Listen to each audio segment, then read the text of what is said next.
सब मैं हूँ प्लेयर 7 और आज की वीडियो आपके लिए काफी स्पेशल होने वाली है क्योंकि इस वीडियो में हम बात करने वाले हैं फ्री फायर के सेटिंग्स के बारे में। तो देखो यार, सबसे पहले तो सेटिंग्स हमारे लिए काफी इंपॉर्टेंट है, रियल लाइफ में भी और गेम में भी। और खासकर जब भी आप फ्री फायर के सेटिंग के बारे में बात करते हो ना, तो ये काफी ज्यादा मैटर करती है क्योंकि हर एक छोटी से छोटी जो सेटिंग होती है ना, वो आपके गेम प्ले के लिए काफी ज्यादा मायने रखती है। और आपको पता होना चाहिए कि जब भी आप खेलते हो तो आपको कौन सा सेटिंग ऑन करके रखना है और आपको किस सेटिंग पे खेलना है। तो भाई लोग, इसलिए आपको सेटिंग्स के बारे में जानना बहुत ही जरूरी है। और यहाँ पे अगर आप सही सेटिंग पे खेलते हो ना, तो आपका गेम प्ले बहुत ही ज्यादा इंप्रूव हो जाएगा। तो भाई लोग बने रहना मेरे साथ इस वीडियो के अंदर। तो चलिए वीडियो शुरू करते हैं छोटे से इंट्रो के बाद।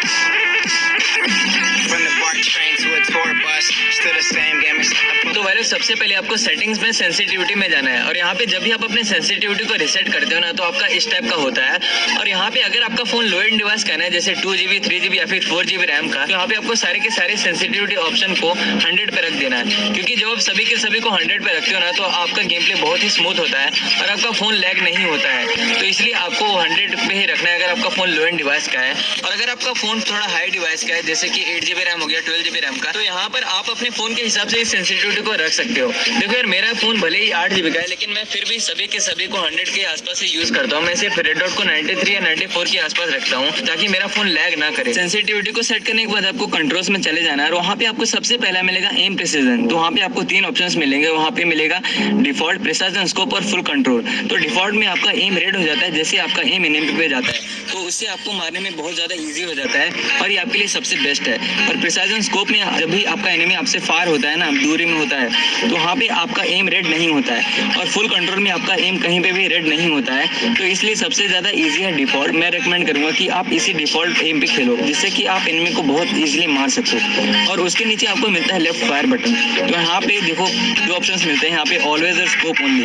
तो अगर आप स्कोप ओनली पे रखते हो, तो जब भी आप स्कोप ओपन करते हो ना, तो आपका लेफ्ट फायर बटन ऑन होता है। और इसमें आपको थोड़ा डिसएडवांटेज होता है जब आप स्कोप ओनली रखते हो ना, जैसे कि यहाँ पे देखो मैं मार रहा हूँ, अगर मैं मार्क्समैन राइफल यूज कर रहा हूँ ना, जैसे SKS वुडपेकर, तो यहाँ पे मेरे को बहुत दिक्कत होती है एनिमी को मारने में। इसमें अगर आप स्कोप आउट यूज करते हो ना, तो आप एनिमी को बहुत जल्दी मार देते हो। और यहाँ पे देखो मुझे बहुत सारे दिक्कत हो रहा है खेलने में अगर मैं लेफ्ट फायर बटन को ऑलवेज पे सेट नहीं करता हूँ तो। और वहीं पे अगर मैं लेफ्ट फायर बटन को ऑलवेज पे सेट कर देता हूँ, यहाँ पे मैं बहुत इजीली अपने एम को कनेक्ट कर पाता हूँ एनिमी पे और उसे मैं काफी इजीली खत्म कर देता हूँ। और यहाँ पे आप देख सकते हो कि मेरी एक्यूरेसी भी काफी ज्यादा तेज हो जाती है एनिमी को मारते वक्त, और मैं एनिमी को बहुत इजीली खत्म कर देता हूँ। और अगर आप स्कोप आउट को अच्छी तरह से सीख लेते हो ना ट्रेनिंग ग्राउंड में, तो ये आपके लिए काफी इजी हो जाता है और आप बहुत अच्छे से ये सब मार्क्समैन राइफल चला सकते हो। और भाई लोग, मार्क्समैन राइफल का यूज करने का ना एक और फायदा ये है कि आप किसी भी एनिमी को 3 गोली में इजीली खत्म कर सकते हो। यहाँ पे आपको उसके बाद मिलता है क्विक वेपन स्विच का ऑप्शन। तो यहाँ पे अगर आप उसे ऑफ कर देते हो ना, तो यहाँ पे आपको एडिशनल बटन नहीं मिलता है। और अगर आप यहाँ पे क्विक वेपन स्विच को यूज नहीं करते हो ना,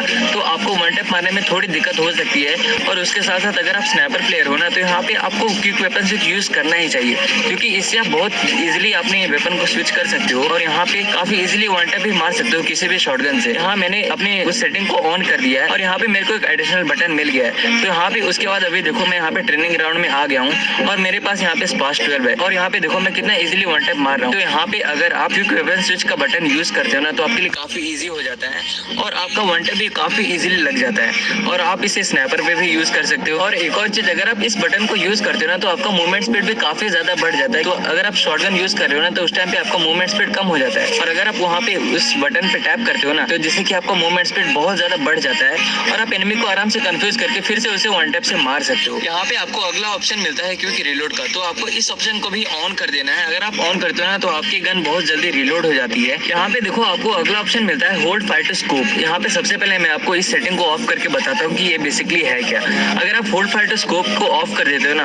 और जब आप स्नाइपर चलाते हो, तो एक तो जब आप फायर करते हो तो आपका स्कोप ओपन नहीं होता है। और एक और डिसएडवांटेज ये है कि जब भी आप फायर करते हो ना, तो आपका हर एक गोली के बाद आपका गन रिलोड पे आ जाता है, जिससे कि स्नाइपर चलाते वक्त आपको बहुत ज्यादा प्रॉब्लम होता है। तो इसलिए आपको इस ऑप्शन को हमेशा ऑन रखना है। तो यहाँ पे देखो जब मैंने इस ऑप्शन को ऑन किया है ना, अभी मैंने इस ऑप्शन को ऑन कर दिया है और यहाँ पे देखो मैं कितना इजीली स्नाइपर चला रहा हूँ। इवन तो मैं एक स्नाइपर प्लेयर नहीं हूँ, लेकिन फिर फिर भी मैं स्नैपर को कितना इजीली मक्खन की तरह यूज कर रहा हूँ। तो आपको भी इस सेटिंग को ऑन कर देना है। और यहाँ पे देखो स्नैपर चलाते वक्त आपका जो क्विक वेपन स्विच का बटन है ना, वो भी काफी काम आता है। और यहाँ पे मैं उसी बटन को यूज करता हूँ जब भी मैं स्नैपर चलाता हूँ। इसके नीचे आपको जो सेटिंग मिलता है वो है ग्रेनेड स्लॉट का। तो यहाँ पे अगेन आपको दो ऑप्शंस मिलते हैं, एक तो सिंगल स्लॉट और एक आपको मिलता है डबल स्लॉट का। तो यहाँ पे देखो सिंगल स्लॉट में आपको ग्रेनेड और ग्लोअल एक ही स्लॉट पे मिलती है और मैं इसी को यूज करता हूँ क्योंकि मेरी हैबिट यहीं पे है, मेरी बहुत ज्यादा प्रैक्टिस इसी पे हो चुकी है।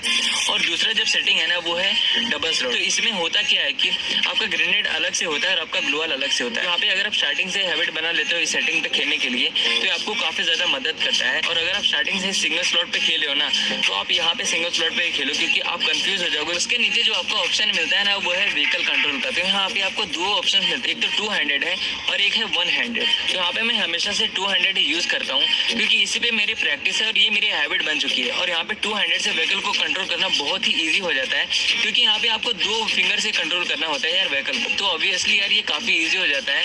और वहीं अगर आप इस ऑप्शन को ऑफ करके 1 हैंडेड को ऑन करते हो ना, यहाँ पे जितने भी बटन होते हैं ना व्हीकल कंट्रोल का सारे के सारे हट जाते हैं और यहाँ पे आपको व्हीकल को कंट्रोल करना है सिर्फ जॉयस्टिक से। तो यहाँ पे देखो थोड़ी आपको दिक्कत हो सकती है, लेकिन अगर आप इस पे प्रैक्टिस करते हो ना तो फिर आपको यहाँ पे नॉर्मल सा लगेगा। अभी देखो मेरी प्रैक्टिस नहीं है इसलिए मैं यहाँ पे 2 हैंडेड से ही हमेशा खेलता हूँ और यहाँ पे 1 हैंडेड से थोड़ा ज्यादा इधर उधर हो जाता है। तो इसलिए यहाँ पे व्हीकल को कंट्रोल करने में थोड़ी ज्यादा तकलीफ हो जाती है। इसके नीचे जो आपको सेटिंग मिलता है ना वो है ऑटो पैराशूट का। तो इसमें सबसे पहले जब आप इस ऑप्शन को ऑफ कर देते हो ना तो जब भी आप यहाँ पे इजेक्ट करते हो तो आपका जो एक्सेलरेट का बटन होता है ना वो ऑटोमेटिकली यहाँ पे ऑन नहीं होता है। इसके लिए आपको ऑन करना पड़ता है। यहाँ पे आपको थोड़ा डिसएडवांटेज मिल जाता है क्योंकि अगर आप इसे भूल जाते हो ना एक्सेलरेट करना तो आपको लैंडिंग करने में ज्यादा दिक्कत हो सकती है। आप वहाँ पे जल्दी लैंडिंग नहीं कर सकते हो। और वहीं अगर आप इस ऑप्शन को ऑन कर देते हो ना तो आपका पहले से ही जो पैराशूट होता है ना वो एक्सेलरेट हो जाता है, जैसे कि आप काफी इजीली एनिमी से पहले भी यहाँ पे लैंड कर सकते हो। यहाँ पे उसके बाद जो आपका कंट्रोल मिलता है ना वो है रन मोड का। तो यहाँ पे अगेन आपको दो सेटिंग्स मिलते हैं, एक तो क्लासिक का मिलता है एक ड्रैग का मिलता है। तो क्लासिक में आपका नॉर्मल होता है, आपका एक बटन मिलता है रनिंग के लिए एडिशनल वाला। तो जैसे आप टैप करते हो तो आप रनिंग करने लगते हो। और वहीं अगर आप इस ऑप्शन को चेंज करके यहाँ पे ड्रैग पे क्लिक करते हो ना तो यहाँ पे आपका अगेन रनिंग का ऑप्शन हट जाता है और यहाँ पे आपको रन करना होता है जॉयस्टिक से। तो जब आप जॉयस्टिक को पूरा ऊपर की तरफ खींचते हो ना तो आपका रनिंग का बटन एनेबल हो जाता है। तो यहाँ पे आपको स्टार्टिंग में थोड़ी प्रॉब्लम्स हो सकती है क्योंकि यहाँ पे आपका प्रैक्टिस नहीं होता है। और यहाँ पे एक और डिसएडवांटेज ये होता है कि जब आप क्रॉस करके किसी के ऊपर फायर करते हो ना, यानी कि जब आप किसी के ऊपर बैठ करके फायर करते हो तो यहाँ पे अगर आप अपने जॉयस्टिक को आगे बढ़ाते हो ना तो यहाँ पे आप रन करने लगते हो, जिससे कि आप एनिमी के ऊपर फायर न कर पाओगे इजीली। तो इसलिए आपको यहाँ पे रनिंग का बटन ही यूज करना है। देखो उसके बाद जो आपका कंट्रोल मिलता है ना वो है इन गेम टिप्स का। तो यहाँ पे अगेन आपको दो ऑप्शन मिलते हैं, एक तो डिफॉल्ट का मिलता है और एक और सिंप्लीफाइड का मिलता है।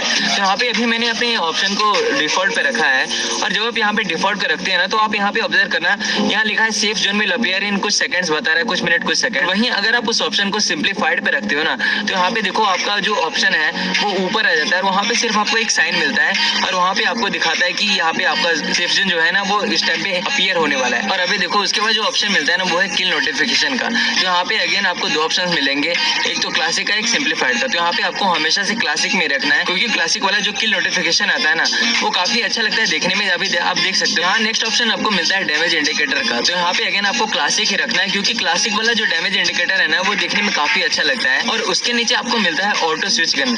तो इसको भी आपको ऑन ही रखना है क्योंकि जब आपका एमो खत्म हो जाता है ना गन्स की तो यहाँ पे अगर आपका एमो खत्म हो जाता है तो ऑटोमेटिकली आपका गन स्विच हो जाता है और आपके पास एक दूसरा गन आ जाता है। और उसके बाद जो ऑप्शन आता है ना वो है विजुअल इफेक्ट्स का। तो ये देखो काफी इंपॉर्टेंट ऑप्शन है, बहुत सारे लोग इसमें गलती करते हैं। और यहाँ पे देखो जैसे मैंने इसे क्लासिक रखा है ना तो मेरे को जब भी जोन से डैमेज मिलता है ना यहाँ पे देखो स्क्रीन पे मेरे को लाल धब्बा मिल जाता है, यानी कि रेड ब्लड मिलता है। और यहाँ पे अगर मैं इसे डार्क रखता हूँ तो मेरे स्क्रीन पे यहाँ पे काला काला आता है। तो ये जो मेरे को डैमेज मिल रहा है ना ये मेरे स्क्रीन को काफी ब्लॉक कर देता है बहुत ज्यादा। और अगर सामने एनिमी है ना तो आप उसे इजीली नहीं मार सकते हो, यहाँ पे ये आपकी स्क्रीन को ब्लॉक कर देगा और आपको एक अच्छा सा व्यू नहीं मिल पाएगा। इसलिए मैंने नोटिस किया होगा कि जब भी मैं जोन के बाहर भी होता है ना तो मेरे को कोई भी डैमेज पड़ता है तो यहाँ पे मेरा स्क्रीन पे कुछ नहीं आता है। तो यहाँ पे मैं उस टाइम सेटिंग रखता हूँ नो ब्लड का। तो यहाँ पे अगर आप नो ब्लड को रखते हो ना तो आपका स्क्रीन पूरा क्लियर रखता है और यहाँ पे अगर सामने एनिमी होता है ना तो आप उसे काफी इजीली फाइट ले सकते हो और आप उसे खत्म कर सकते हो। इसके बाद वाला जो ऑप्शन है ना वो है फ्री लुक का। तो देखो ये बहुत ही इंपॉर्टेंट सेटिंग है। अगर आप फ्री लुक को ऑफ कर देते हो ना तो अगर आपके पीछे कोई एनिमी है तो आपको उसे देखने के लिए पूरा टर्न करना पड़ेगा। लेकिन अगर आप उस फ्री लुक ऑप्शन को ऑन कर देते हो ना तो वहाँ पे आप उस बटन को यूज करके आराम से पीछे भी देख सकते हो और आप अपने चारों ओर भी देख सकते हो कि कहाँ पे बंदा है, और उस टाइम पे आप सीधे भागते भी रहोगे और एनिमी को भी स्पॉट कर पाओगे। तो ये आपके लिए काफी अच्छा ऑप्शन दिया है फ्री फायर ने, और आपको इसे यूज करना होगा। और उसके नीचे आपको हिट मार्कर का ऑप्शन मिलता है, तो इसमें भी आपको क्लासिक ही रखना है, और उसके नीचे आपको टीममेट इन्फो मिलता है। तो यहाँ पे आप किसी भी ऑप्शन को यूज कर सकते हो। मैं यहाँ पे अभी ट्रांसल्यूसेंट यूज करता हूँ। देखो कंट्रोल्स में पूरा सेटिंग करने के बाद आपको जाना है ऑटो पिकअप में, और ऑटो पिकअप में ना आपको सारे ऑप्शंस को ऑन कर देना है, सिर्फ एक ऑप्शन को छोड़कर, वो है स्पेशल इक्विपमेंट्स का। और जब भी आप उन सारे ऑप्शन को ऑन कर देते हो ना, तो जब भी आप किसी आइटम को पिकअप करते हो ना, तो आपका जो स्पीड है ना वो काफी ज्यादा बढ़ जाता है, और ये काफी ज्यादा मैटर करता है। आप फटाक से लूट कर पाओगे एनिमी से पहले, और आप उसे आराम से फाइट लेके उसे मार भी पाओगे। और यहाँ पे ऑटो पिकअप के बाद आपको जाना है डिस्प्ले के सेटिंग। और देखो यार, अगर आपका फोन लो एंड डिवाइस का है ना, तो आपको हमेशा से स्मूथ पे या फिर स्टैंडर्ड पे खेलना है। अगर आप अल्ट्रा पे खेलते हो ना, तो आपका फोन लैग करेगा।